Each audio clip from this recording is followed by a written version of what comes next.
this is kind of called wild posting.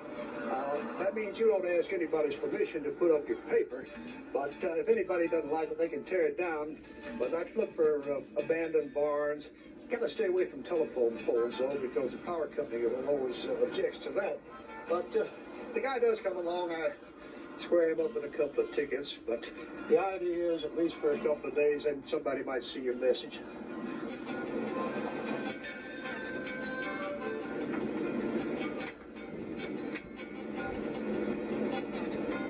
Don't y'all tell anybody you saw me do this now. It's a hot day today, but it'll be a hot time in the gym tonight. It's going to be quite a match.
Just like everybody else. But, you know, I figured out pretty soon that the guy that had the ring is the guy that always got the work, and he always made money regardless, because everybody in the business knows that if you don't have a ring, then you don't have a show. You can always get another wrestler. 8 or 9 years ago, I had a big knee injury. It cost $17,000 to have repaired. Me being a college boy, I figured out real quick that it wasn't worth the risk. People keep asking me if you know, if I'm ever going to get back in the ring, and they keep saying, you know, really you should, and all this kind of stuff. And especially in these small towns, because, you know, the bad guys come out here and they do all this stuff, and I was always a good guy. And they say, man, you really need to come out, brother, because we need the help. Because, you know, they think that you're like a sheriff. You're going to come to town and straighten everything out.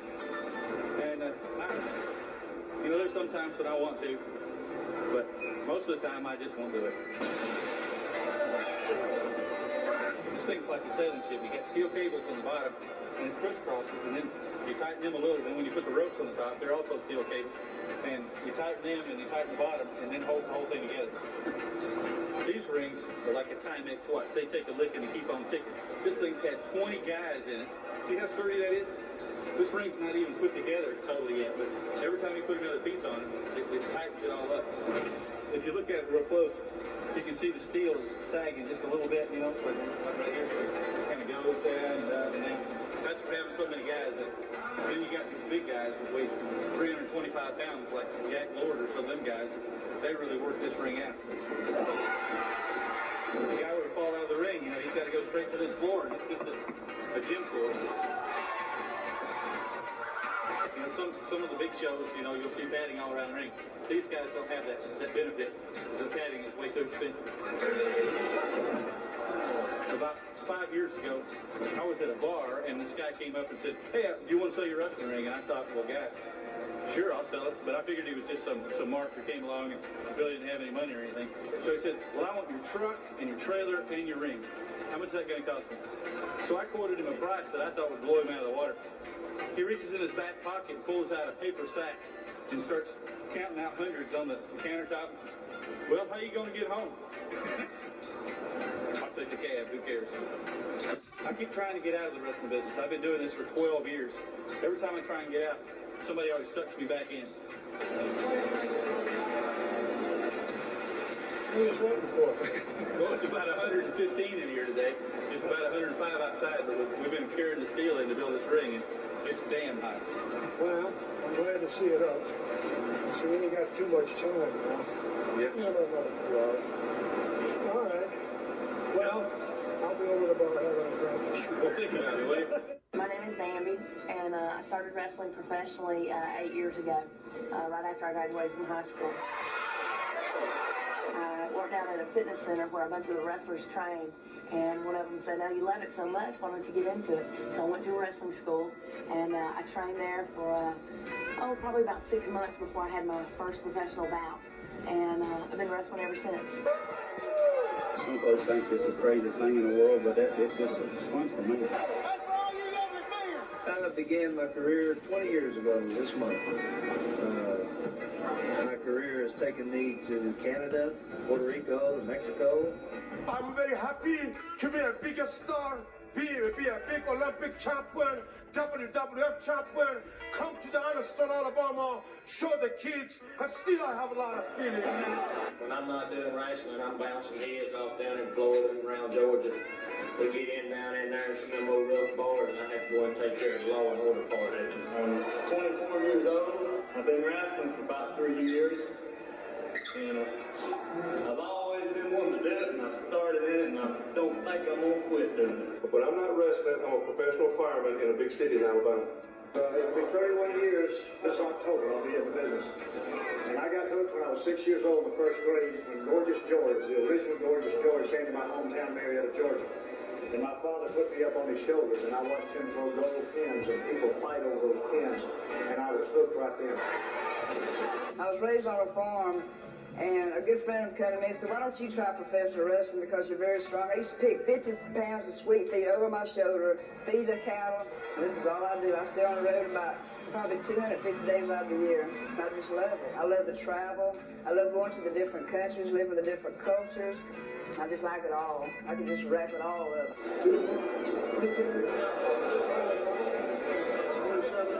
We still got an hour to go before the match begins, and we've sold 225 tickets. So here comes another bunch right now.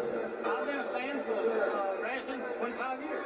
I just like to see good ones. I mean, Orange Sheik, Bob Jackson. I like to see the good ones. I don't want to see none of these jerks, just off the streets. I mean, I like to see good ones. Each probably does make it a little better, just kind of gets everybody worked up into a lap. Everybody gets kind of worked up, gets screaming, hollering, there, all that good stuff. I used to come when I was in high school, and I guess it's like the ultimate, good versus evil. I like wrestling because I like people getting thrown around. Enjoy wrestling. We go whenever we can. It's like you have somebody to cheer for, and then somebody to cheer. It's kind of like life, when it puts it in a little nutshell. Let's get some wrestling going. What do you say? You ready?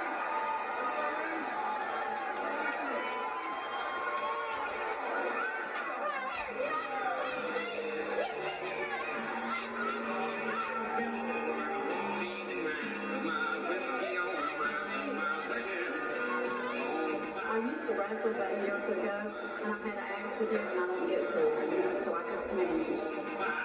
Beating somebody up. That's what I like about wrestling. I like getting in there and just beating my opponent up.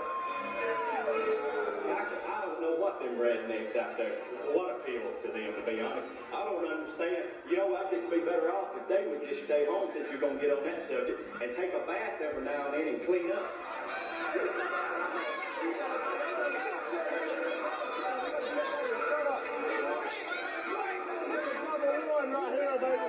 I can't even go out the ring half the time. They smell, they don't take a bath, they have no deodorant in their house. I don't care what might have been said to you or what you might have been told. Anything can happen in professional wrestling on any given night. I'm not going to guarantee a win, I'm not going to guarantee a victory, but I will guarantee a lot of pain and punishment. And anything I have to do to keep this junior heavyweight championship around my waist, that's what I'm going to do. I don't care what it is. Well, they told Steve Ray he couldn't preach a sermon, but I just got one thing to tell you, and you take it in just like you do. You preachers on Sunday morning, you bunch of hypocrites. You sit down and you shut up, and you watch a professional in action, baby, because you're missing to see one. You're missing to see the best it gets, baby. I like the chess game of wrestling. I like getting in there and seeing what kind of moves my opponent might have, trying to master them moves, getting in there, trying to judge what he might do next and what I might can do to get out of it or get him before he can get me. Oh, that's what wrestling is, a chess game. That's what it's always been. And the leader of the pack at the end of the time limit, at the end of the match, is going to be the winner. Ladies and gentlemen, now he is the USA Junior Heavyweight Champion. Nobody like Steve Lane. Ain't nobody as dirty, mean, nasty, filthy as Steve Lane.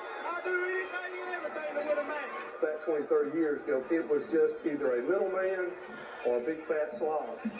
And now, up until about 10 years ago, the little man was still in wrestling.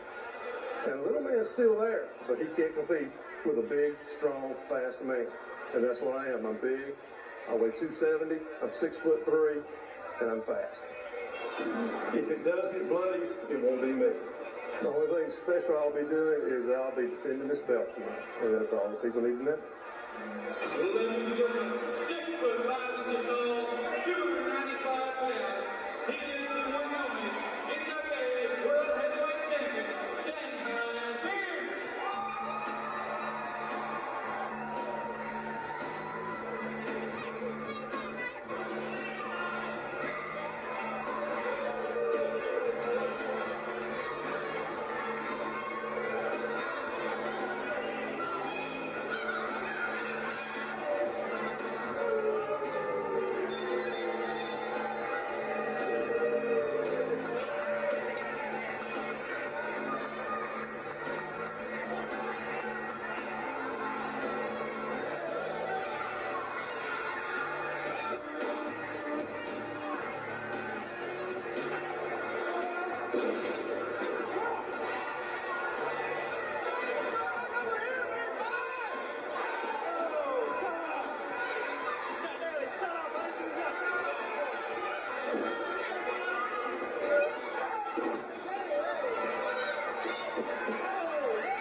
People don't have any idea who I am because I can go anywhere in this country and do anything I want to, and I don't have to worry about people, coming up to. Sometimes I wish they would know, but other times I just can sit back and say, well, I know who I am.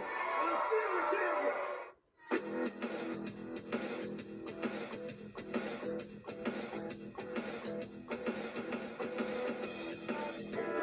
A lot of folks don't know the background of me here, so they just see the Frank that's always good to them and treats them good, and if they ever have a problem, we do that. A lot of them just come in and have a good time to see me and sit down and eat, but it's been good. And then when I get over there on Saturday night, I think about all that, and it's all over. Shut up, all you little rednecks in South Alabama! What you gonna do, you big fat cold all life? You go life, please! This This is a senior store, and we have a lot of elderly folks, and they like fresh vegetables. That's what keeps them in good health and everything. So we try to provide them with a good lunch at a reasonable price because they're all on a fixed income. You see that drive up on me up there? I'm gonna see them out here supposed to go to the nursing home. Every one of them drive up. We cook with a conventional oven. This is something I put in because I tell you why. I'm a homeboy, and I like cooking fresh vegetables and stuff right here on our oven. You know what? That's what I think of you. We make our own homemade biscuits. Our biscuits are homemade. We make them with a good old biscuit mix flour, lard, and butter. And, buddy, I throw an apron on. I make probably one of the best biscuits you put in your mouth. And the ladies here would just about tell you that. Some folks think it's the craziest thing in the world, but it's just fun for me. What makes a good villain? The audience makes a good villain. Because I can go anywhere in this country and do anything I want to, and I don't have to worry about people, coming up to. Sometimes I wish they would know, but other times I tell them that all their whole family's on SSI. That's all they got going for them. They check into a nursing home because they're used up, dried up.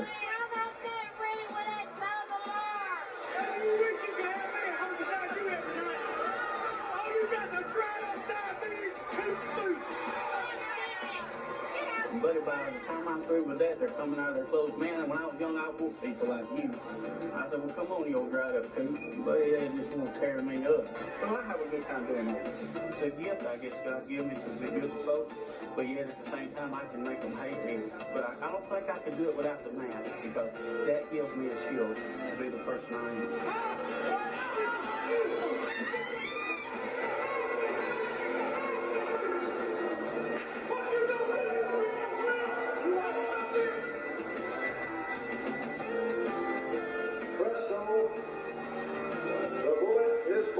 Ready for action. It only takes a second. Ladies and gentlemen, we're talking about a man who is more than a man.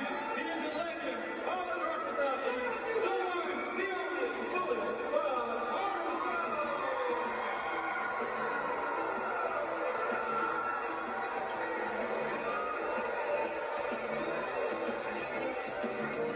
One year I went up to Philadelphia for wrestling, and I thought people were going to like me.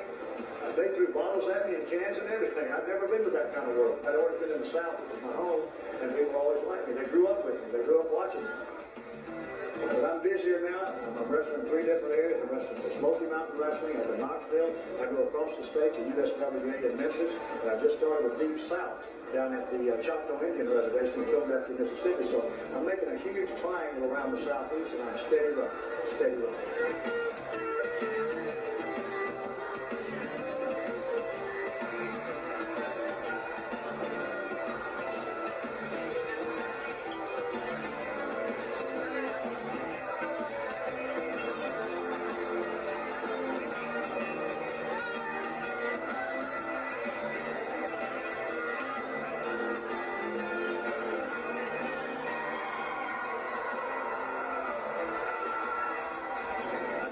Relationship with these wrestlers. When I go to wrestle, I go there to be the champion. That's all that's on my mind. I'm going to win.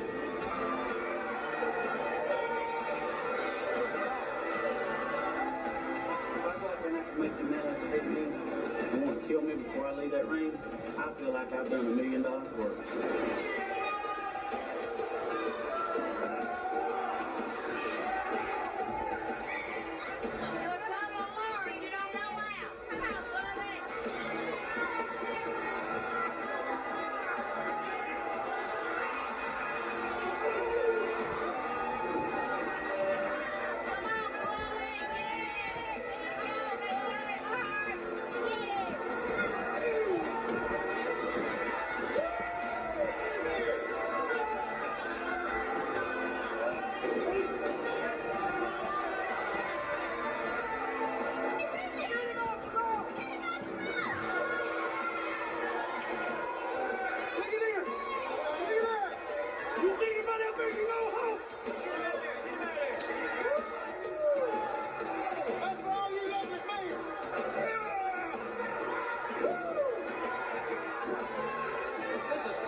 About 20 years ago, when the guys got in there, they went for it, buddy. They went for head, they went for toe, and these days, it's resulted to more of the money and theatricals of it. Wrestling is what it ought to be, what it used to be. People wrestled back then, that's the difference. It's very possible to wrestle more than one event per day or per night in the Georgia-Alabama area here, because there are many small promoters in this area, and they all want to have their events on Friday night or Saturday night. Wrestling 20, 30 years ago was basically in black and white.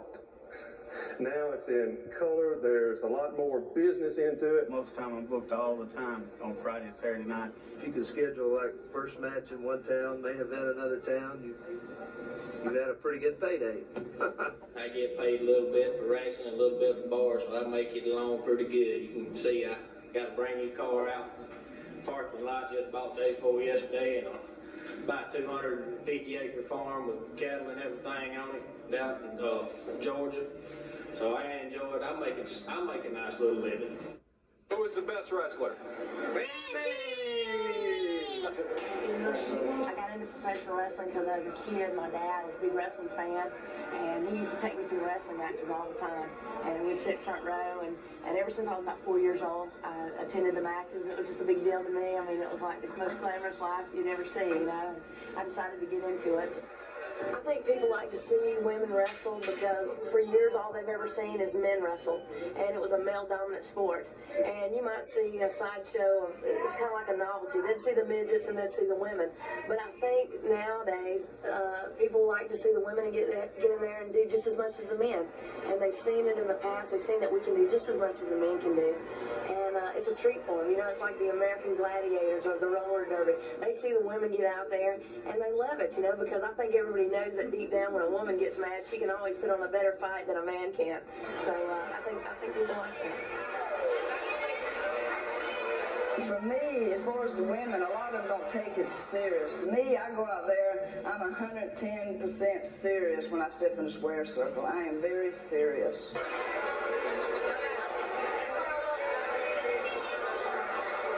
I tell you, when I first got into it, I didn't win a lot of matches because you learn a lot. You know, naturally you're not great at anything once you get into it, but I have went on and I've had the belt for about 2 years now. That is a big thing to me. I mean, in every sport you want to be the champion, you know, and I've been fortunate enough to win this belt, and it's very important to me. I just go out there and wrestle my style, which is very rough, and a lot of people don't like me, but I don't really care what they think.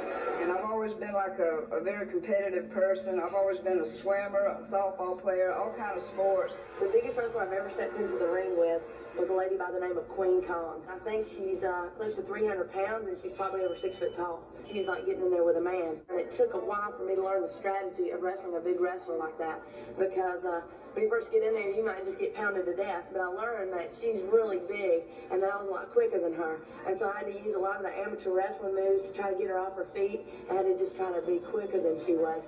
And I'd say by the end of our wrestling series, I was pretty much, giving her a run for her money.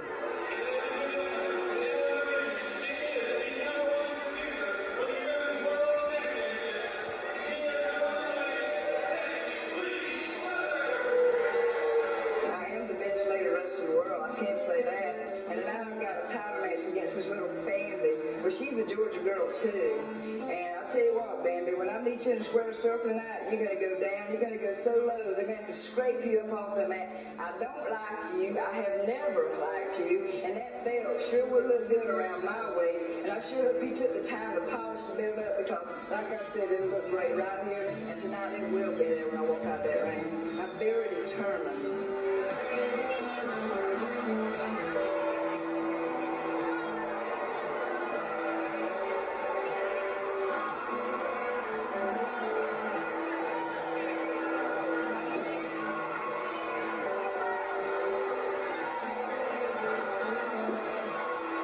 Independent pro wrestling, the backbone of this fucking industry.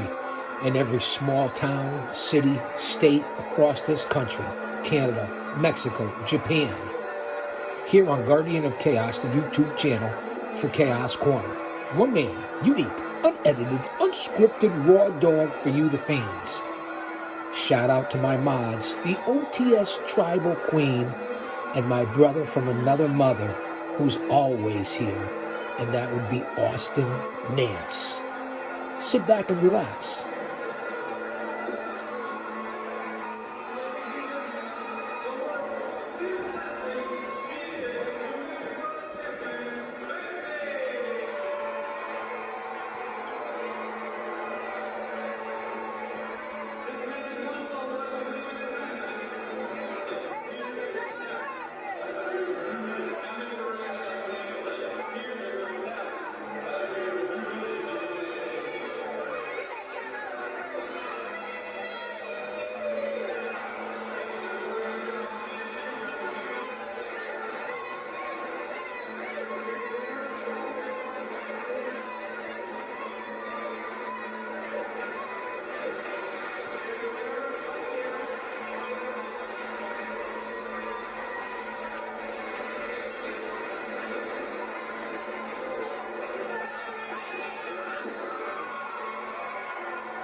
I don't know, man. That's a lot of weight.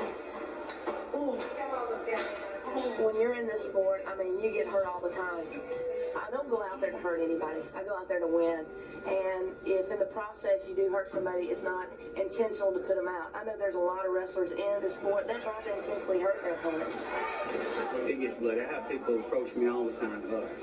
Frank, what about that? Is it blood capsules? Let me tell you, I'm going to set the story straight for you. It's not blood capsules, buddy. It's the real thing. They see the mask cut open, they see my forehead with scars and stuff. It's something that happens. You're not going to have a good apple in every bunch. Somebody's going to want to be the aggressor and want to be the real smart aleck, and that's when you really start brawling. And it does happen. I'll tell you in 4 letters, L-U-C-K, luck. I've been very lucky. I've been hurt a lot. I've had most of my bones broken in my body at least once. But you know, it's contact sports like football. You know, football players sometimes play when somebody just says, you better quit before you get killed. And so that's what they're going to have to tell me. I've had some broken ribs, broken nose twice, and I've had about 3 or 4 broken fingers. I have a flip liver on account of wrestling. I just haven't took the time, or want to take the time, to get it put back right, because then I feel like I might go downhill. Right now, I'm feeling the better than I've ever felt in my life. I had all my teeth knocked out, and we got into a real Donnybrook in Birmingham, Alabama, with a masked fella. And before it was over, we nearly killed each other, and I broke his shoulder and his left, I think it was his left ankle. And I lost all these teeth, so I had to get this plate put in. Over in Japan, I got my ankle broke a couple of times. Over in, I think it was Sweden, I got my collarbone broke. My back's been messed up a couple of times. It's the toughest thing I've ever done, I can tell you that. Oh yes, sir. I got several scars on my head here and one on my nose where it's been just, I've had tire tools and everything else put upside my head. And it's really, it'll get you attention every now and then, but it's something I enjoy doing, and ain't many of them able to do. When I had my knee surgeries, I was out for 6 weeks at a time, and it happened twice. So, you know, I'm not getting any younger, so the chances of me getting back in the ring are pretty slim. I work out 6 days a week, 2 to 3 hours a day. Well, I do a lot of walking, a lot of running. To stay in condition, brother, 10 or 15 minutes in the ring is like 2 or 3 hours of workout.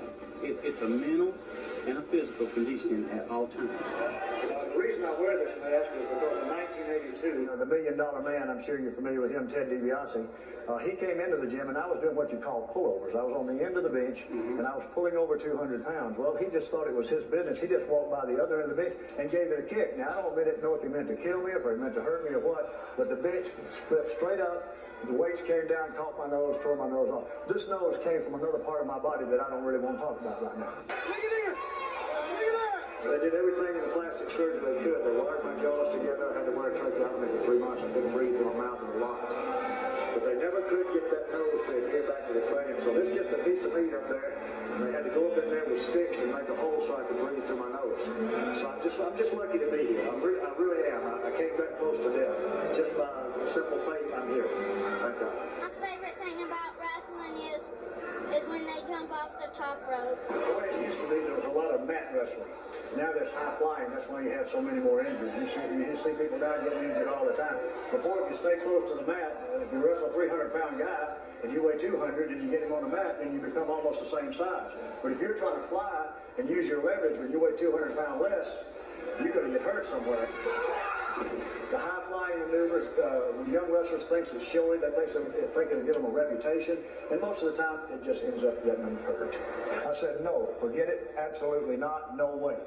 Because I knew what I'd been through, and you don't want your children to suffer the same injuries, the pain, the broken bones that people don't hear about. All the suffering that goes into it, the travel, the way you take your life in your own hands, just like tonight having to drive 90 miles an hour after wrestling in Georgia to get over here to wrestle.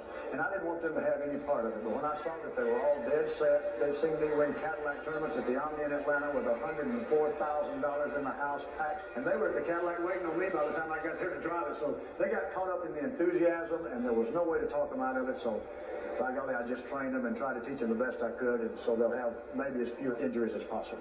My career at this point will probably, hopefully I can get another 5 or 6 years out of it. That's what I'm looking for. I've had several injuries in the sport. The worst injury I'd say is I broke my arm and my wrist, and that happened about 4 years ago. I've had ribs broken. I've had a concussion. I've had a girl hit me in the ring and just completely knock me out. They had to take me to the hospital. I had a concussion. But you know, over a period of 8 years, that's not so bad. I don't think. Really deep, you gotta expand the lungs and it hurts like hell. At least you can hold that if it's cracked. Yeah. When you get it cracked in the back, it's twice as Oh, man. Hit those ropes and come on and pull all the weight right now. You might just pull the muscle loose because it hurts so bad just to tear the muscle. It hurts just as bad as breaking one of the crackers. But at least you put a little pressure on it. I got like one of those braces at home, you know, where you wrap around. Best thing you can do. They don't wrap them anymore in the hospital. It still helps. I don't give a damn what they say. If you wrap them, it helps you breathe. If you break them in the back where you can't get to them, that's how I broke 3 in Louisville with Jerry Lawler. I broke 3 in the back. I couldn't breathe right for 2 weeks. Just hold that thing and try not to breathe too deep. Oh, man. Did a lot for this. Oh, man.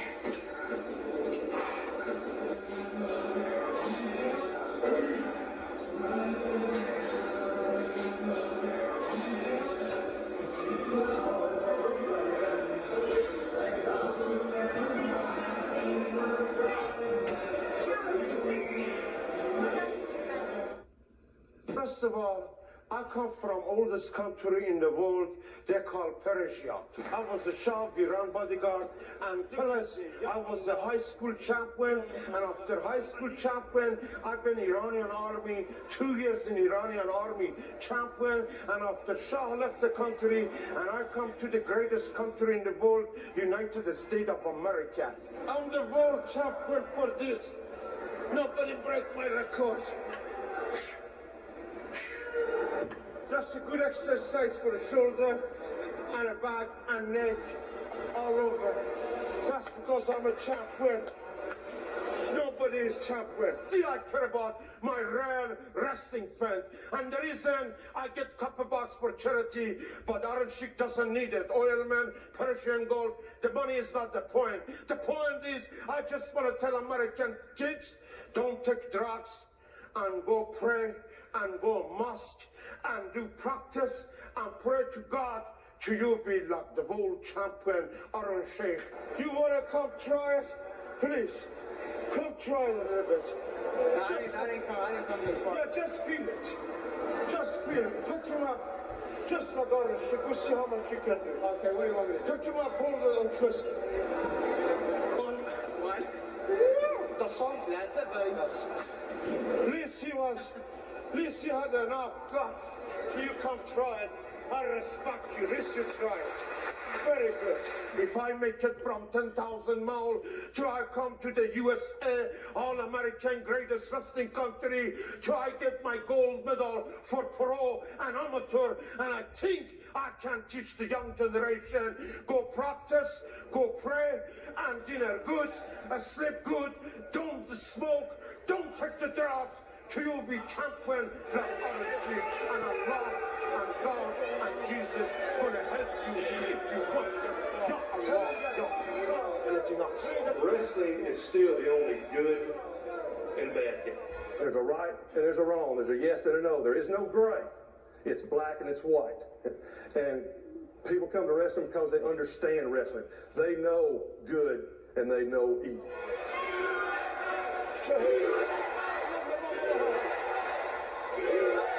Since the Garden of Eden, it's been our world. There's good and there's evil. You know, we're the good guy, Saddam is the evil guy. But over there, they see it a different way. Like when I go to Japan and wrestle, they hate my guts in Japan. When I come back to the States, they love me. It's according to where you wrestle, whether you're good or evil. In Japan, it's totally different than in the United States when you wrestle over there.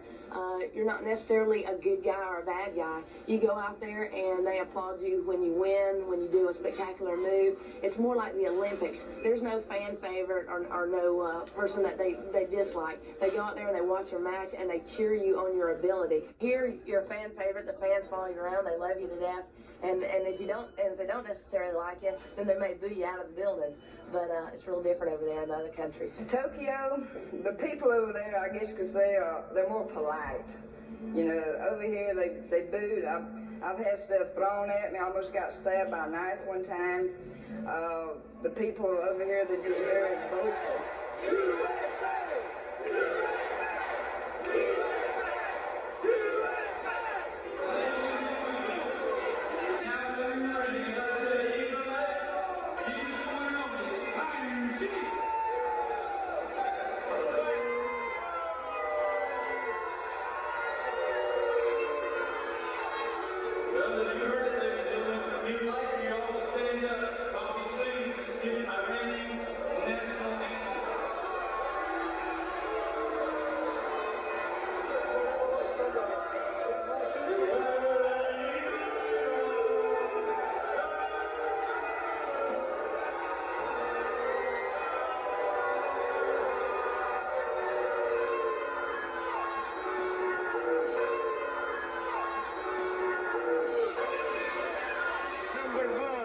Everybody know about the Iron Sheik. This is the Iron Sheik. He's number one. Exactly.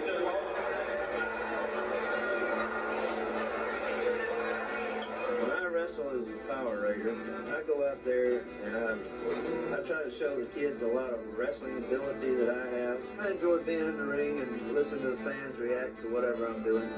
I like talking to the kids. They treat me good and I treat them good, and the kids and I have a real good relationship. I think there's a lot of kids that need somebody to look up to these days. A lot of kids don't get much discipline at home. And when they come up and talk to me, I talk to them like I'm their father. I started wearing a mask in 1981. I feel like a different person when I have a mask on. If I'm in there without it, I just feel the people a little different when I do have it and when I don't have it. I can let loose a little more when I have a mask on. Mr. Iron Sheik, I know all about you, Mr. Iron Sheik. I know where you're from. I know you don't like the USA. I know you don't like Alabama. I think, as well as a lot of others will think, that if you don't like it very much, you ought to just put that on a demo and hit the road. I think I need a little bit of help out of you people with this USA. I don't need a little help with this, man. Let's hit that USA.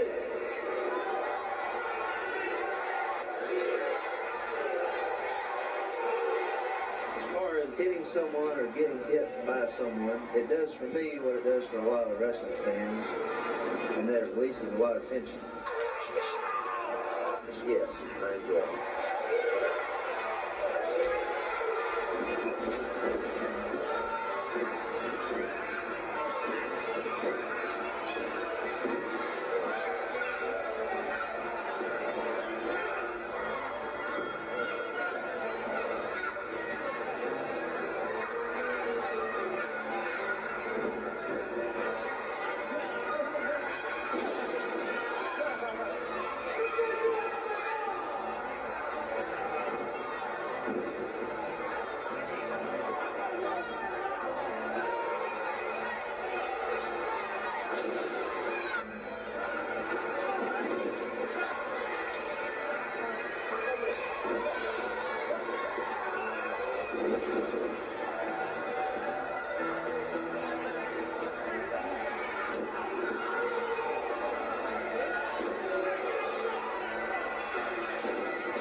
family man. I got a job. I work hard for my family.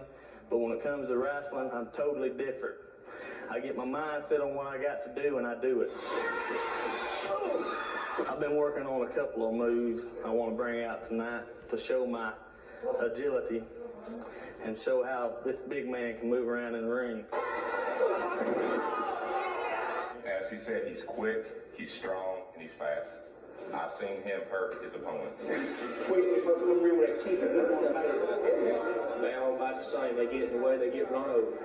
Ain't gonna outbust them, it don't matter. I enjoy busting heads, period. My opponent's gonna know I've been there, and he's gonna feel it sometime next week still.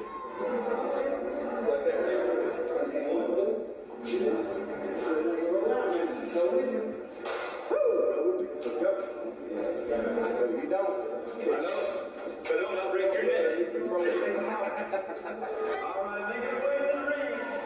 You got Big Ozu, Big Shane Anderson, Big David, and Sergeant Jack Ward. And we got Steve Lang coming out. All right, we'll see if we can get some good guys out here, but this is what it looks like. Watch out.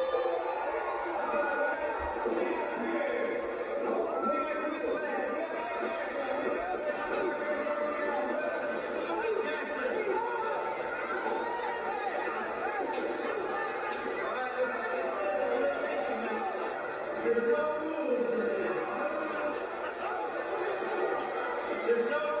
in this. No rules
put up with around here is all I got to say. Do we still have to pay that guy? He was supposed to win.